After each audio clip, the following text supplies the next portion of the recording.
Olha, o dia de hoje foi daqueles. O mercado financeiro tremeu e não foi pouco. Uma super quarta-feira que juntou duas coisas enormes: a decisão do Banco Central mais poderoso do mundo e, como se não bastasse, uma escalada de tensão lá no Oriente Médio que bota em risco a oferta de energia. Vamos juntar as peças desse quebra-cabeça para ver como esses eventos chacoalharam tudo e, claro, o que isso significa aqui para o Brasil. E aí, pessoal, estrategistas e especuladores do touros, ursos e robôs? Pois é, hoje foi o que a gente chama de tempestade perfeita, né? De um lado, o Fed, o Banco Central americano, mandando um recado bem claro: os juros altos vieram para ficar. E do outro, um conflito esquentando no Oriente Médio, com potencial para fazer o preço do petróleo explodir. Bora entender como essa combinação criou esse dia de aversão total ao risco nos mercados. Ok, para a gente entender o tamanho do tombo de hoje, vamos dar um passo atrás. Como é que o mundo estava respirando antes do grande anúncio do Fed? Já tinha sim uma cautela no ar, mas o clima era bem diferente dependendo de onde a gente olhasse no globo. Olha só que contraste interessante. A Ásia conseguiu fechar o dia no positivo, com a Coreia do Sul puxando a fila. Já a Europa não aguentou a pressão, a incerteza falou mais alto e o mercado fechou no vermelho. Isso já era um sinal claríssimo, né? Todo mundo com o pé no freio, só esperando o que o Jerome Powell, o chefão do Fed, ia dizer. E esse nervosismo todo não era à toa, não. Tinha um motivo bem concreto. Antes mesmo de qualquer notícia do Fed ou da confusão com o petróleo, já tinha saído um dado de inflação lá nos Estados Unidos que acendeu um alerta gigante. Vem um aumento de 0,7% no mês. Isso é mais que o dobro do que o mercado esperava. Ou seja, um sinal de que a inflação está mais teimosa do que a gente gostaria. E aí, chegou a hora. 3 da tarde, horário de Brasília, o momento mais esperado do dia. O FOMC, o nosso Copom americano, soltou a decisão. E olha, o mercado sacou na hora. O que importava mesmo não era o número em si, mas o recado que estava escondido nas entrelinhas. Bom, a decisão em si, como todo mundo já esperava, foi manter a taxa de juros na mesma, entre 3,5% e 3,75% ao ano. Nenhuma surpresa. O foco total, o que todo mundo queria saber, estava no comunicado e principalmente nas novas projeções para a economia. E logo de cara, o comunicado já trouxe uma novidade, e uma novidade preocupante. Pela primeira vez, o Fed colocou lá, preto no branco, que o conflito no Oriente Médio é um fator de incerteza para a economia americana. Essa frasezinha curta foi um sinal enorme de que o trabalho deles ficou bem mais complicado. E aqui, pessoal, está o ponto central da história. O Fed mudou as projeções e o resultado não foi bom. A previsão para o núcleo da inflação, que é o que eles mais olham, subiu. Foi de 2,5% para 2,7%. Pensem bem, eles estão esperando uma inflação mais alta mesmo com a economia crescendo um pouquinho mais. Isso é um trato cheio para um banco central ter que ser mais duro. Aí a gente vai para o famoso gráfico de pontos, que mostra o que cada diretor do Fed está pensando sobre os juros. A média ainda aponta para um único corte de juros este ano. Só um. Mas o diabo mora nos detalhes, né? O que a gente viu foi um movimento importante de diretores que agora esperam menos cortes do que eles esperavam antes.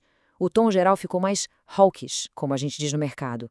A balança pendeu para o lado de manter os juros altos por mais tempo. E para não deixar nenhuma dúvida no ar, o Jerome Powell, na entrevista coletiva, foi cirúrgico.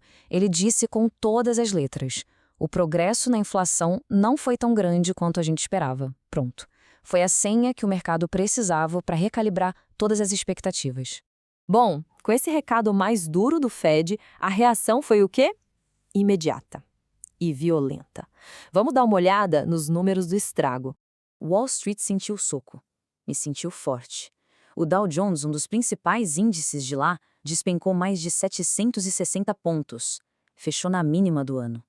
E não foi só ele, não. S&P 500, Nasdaq, todo mundo caiu forte. Foi um dia de vende tudo, uma venda generalizada. E claro, o mercado de renda fixa, que é super sensível a qualquer mudança na expectativa de juros, reagiu na mesma hora. Os juros dos títulos do Tesouro Americano, os famosos Treasuries, dispararam. Era o mercado gritando: ok, a gente entendeu, os juros vão ficar altos por mais tempo. E aí vem o efeito dominó, né? Juros mais altos nos Estados Unidos significam o quê? Dólar mais forte no mundo todo. E o ouro, que normalmente é um porto seguro, dessa vez perdeu o brilho. Com os títulos americanos pagando mais, ele perdeu a atratividade e caiu mais de 2%. É um movimento clássico de aversão ao risco. E como se tudo isso não bastasse, para piorar o cenário, Enquanto o Fed jogava esse balde de água fria nos mercados, o outro grande evento do dia fazia o contrário, jogava gasolina na fogueira da inflação. Olha, a sequência de eventos no Oriente Médio é de tirar o fôlego. A semana já tinha começado tensa, mas hoje a coisa escalou muito rápido. A gente está falando de ataques e ameaças diretas à infraestrutura de energia dos maiores produtores de petróleo do mundo. De repente, o risco de uma crise de abastecimento se tornou muito, muito real. E qual foi o resultado disso? O preço do petróleo Brent disparou, fechou acima de $107 o barril. Essa alta é veneno, ela bate direto na inflação global e complica e muito a vida dos bancos centrais que já estão suando para controlar os preços. Beleza. E no meio dessa tempestade toda lá fora, como é que fica o Brasil? Bom, o mercado local sentiu o tranco e sentiu bastante esse aumento da aversão ao risco. Essa combinação de um Fed mais duro, juros americanos subindo e o petróleo explodindo foi um coquetel tóxico para os nossos ativos. E a pressão apareceu na hora, principalmente na nossa curva de juros futuros, que é o termômetro do mercado para a taxa Selic. Dá uma olhada nesses números. Os juros futuros, tanto os de médio quanto os de longo prazo, subiram todos juntos, em bloco. O que isso quer dizer? Que o mercado passou a cobrar mais caro, a exigir um prêmio de risco maior, com medo de que essa inflação lá de fora acabe contaminando a nossa economia. E claro, esse estresse todo já mexe com as apostas para o nosso Banco Central. O mercado, na sua maioria, ainda acredita que vem um corte de 0,25 na próxima reunião do Copom. Mas a chance de o BC simplesmente não fazer nada, de manter a Selic, já aumentou. O espaço para cortar juros aqui ficou bem menor depois de hoje. Então a grande pergunta que fica é a seguinte: se a inflação lá fora continuar teimosa e essa confusão geopolítica piorar, será que o Fed vai ser obrigado a jogar a toalha e desistir até daquele único corte de juros que ele ainda prometeu para este ano? Essa dúvida foi lançada hoje e é ela que vai guiar os mercados daqui para frente.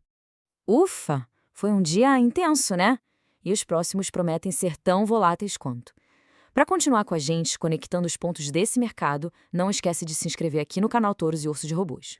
E vocês já sabem, né? O like, o comentário, o compartilhamento, tudo isso ajuda demais a gente a levar essa análise para mais estrategistas e especuladores. Valeu pela companhia e a gente se vê na próxima.